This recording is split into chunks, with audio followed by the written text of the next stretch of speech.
video. That was my bottle falling. Hello guys, welcome back to another video on the channel. Today we are here on SN66 VZG on the 1955 service 51 to Swindon. I've sat on the rear axle and there's a panel loose just by my foot. Anyway, this is an Alexander Dennis Enviro 400 LMC on an ADL chassis, that is. It's a Stagecoach Gold interior and exterior, and I believe it still has the old connecting local towns and villages to Oxford branding. This is ex-Oxford. It's SN66 VZG 10785. Of course, this is the same spec as the 94 branded MMCs in Cheltenham. SN66 that would be. There are a few other ex-Oxford MMCs of this calibre. I think you have SN66 VZD as well. Anyway, let's have a look at facilities on the bus. I call it facilities, not actual facilities, but you know what I mean.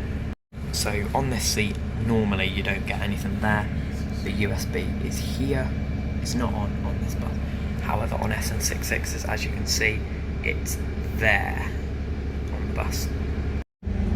Now, this bus is fitted with speakers, just there. It's got Hanover, just displaying date and time at the moment. Not been properly set up, I guess.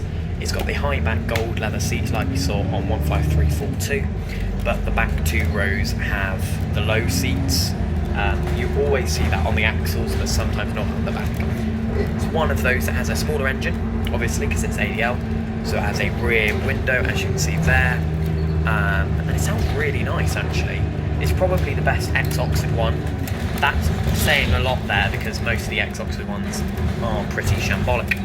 We've got one wheelchair bay on the left, one buggy bay on the right. As you can see, wheelchair, buggy, both have fold-down seating. And as for the front axle seat, it is a bench seat, but it can seat two people legally. Also, you may have seen we have the monkey bar handles. You don't usually see those on the MMCs very often. Maybe that's an SN66 thing that I've not noticed before. And you don't get any reading lights on these buses. That water's going to drop again, so I'm going to hold it. You've got lights up the stairs. That's a feature on most double-decker buses, regardless of age. But I am curious if, when you press the stop belt, if it speaks. I cannot remember if it does. But hey ho, we're about to find out. This is on Fleet Duty S31, as it always is, which usually utilises the Enviro 200 that's on 9s all day. Today it was 36448. The driver logged into that trip on that bus, but something must have been not right with it, so it got this one taken off of S55 or S85, sorry. One of the two. Anyway, we're swinging around now to Waitrose, as you might see on our right hand side, slightly, and I'm going to film up the A429 stint.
quieter during the week. Obviously, I'm filming this on a Tuesday. My 5th video film today, which is really good. But yeah, you don't usually get anyone on or off down at cemetery shops on a Monday, Tuesday, Wednesday. It's normally Thursday, Friday, Saturday, where these bus stops liven up a little bit. I mean, I'll be getting off at my stop, and he's just got off at this one. So yeah, we've got a driver that likes tapping the accelerator every 2 seconds and coming off of it. I mean, he is better than he used to be. He doesn't do it every 2 seconds, and he's not doing it up like stints or anything. But yeah, he is definitely a very cautious driver. But nothing wrong with a cautious driver. But yeah, looks like we will be stopping at Chesterton shops.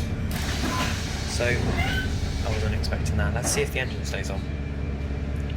Okay, the engine hasn't switched off like it does on most MMCs because they come with the start-stop function. I don't know if that's faulty on this bus. He's got his foot on the accelerator slightly, or, well, now he does, now I've said it.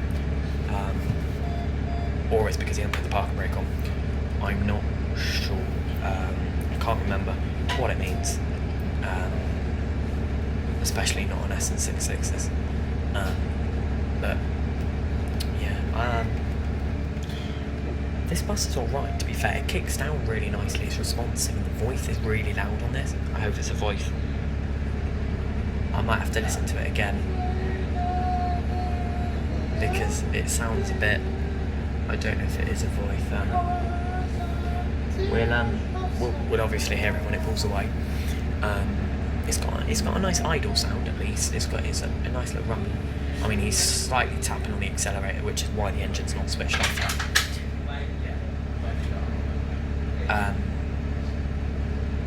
So I don't really know why it's not switching off when we came to a stop. I don't know. If someone can let me know in the comment section, that'd be great.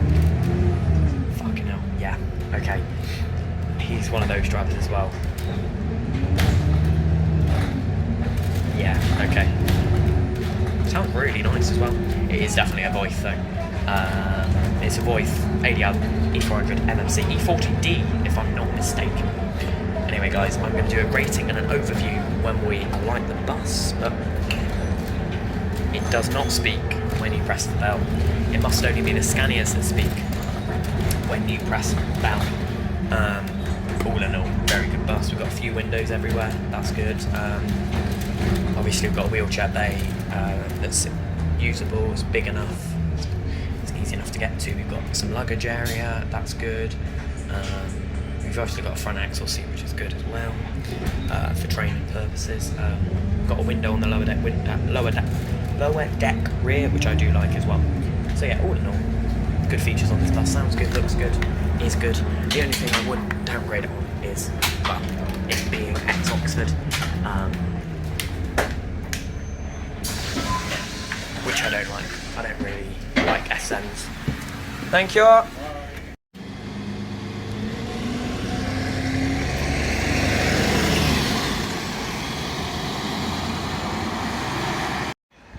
Yeah, I'm not generally a fan of SN66s. SN18s are better. I think SN18s are definitely better Enviro 400 MMCs than SN66s, just because they're slightly more responsive. The voice is clearly a doer on SN18s, and it's much louder, it's much more vibrant, and they are quicker. They give off ZF vibes, SN18s, except SN18 KVA. That just has struggled since it began. I don't really know what sort of happened with SN18 KVA, but generally SN18s are pretty nice. SN66 is sort of lack. I think any bus, any MMC that has high back seating that doesn't have USB and reading light on the rear of the seat in front, except on the rear axle seats on the lower deck, is not ideal. I'm not a fan. But all in all, a really, really, really, really enjoyable ex-Oxford motor, much better than 10782, which is absolutely shambolic, if I do say so myself. If you ever have that on the 94, 94X, 95, I pray for you. More so on the 94X because it hits its limit, and yeah, it's not the greatest of motors, but 10785 I do like quite a lot. So I'm going to rate 10785 a solid 6 out of 10. It's not my favourite ADL E400 MMC. I think we all know what that is. And once that's back on the road, I will do a ride and review of that. But everyone knows that's going to be a 9 or 10 out of 10. It has had work done to it, so I'm going to do getting work done to it. I'm going to do a pre-work rating on that video and a after-work rating, but they haven't started the work. The list is quite extensive. Anyway, 6 out of 10 for 10785 SN66 VZG. Thank you very much for watching this video. Make sure to leave a like, comment and subscribe. And that's the last of the videos, all filmed on Tuesday, 14th of October. The next video you would have seen for tomorrow, what's coming out tomorrow, would have either been filmed on Wednesday 15th or Friday 17th. I might do a bus bash in Cheltenham or Gloucester in the morning of Friday 17th. I do have work from 1 PM, so we'll see how it goes. Anyway, thank you very much for watching this video. Make sure to leave a like, comment and subscribe for more videos just like this every single day at 6 PM or as close to 6 PM as possible. I was thinking of changing the upload time to 7 PM. Let me know what you would think of that. Anyway, thanks for watching. I'll see you in the next one.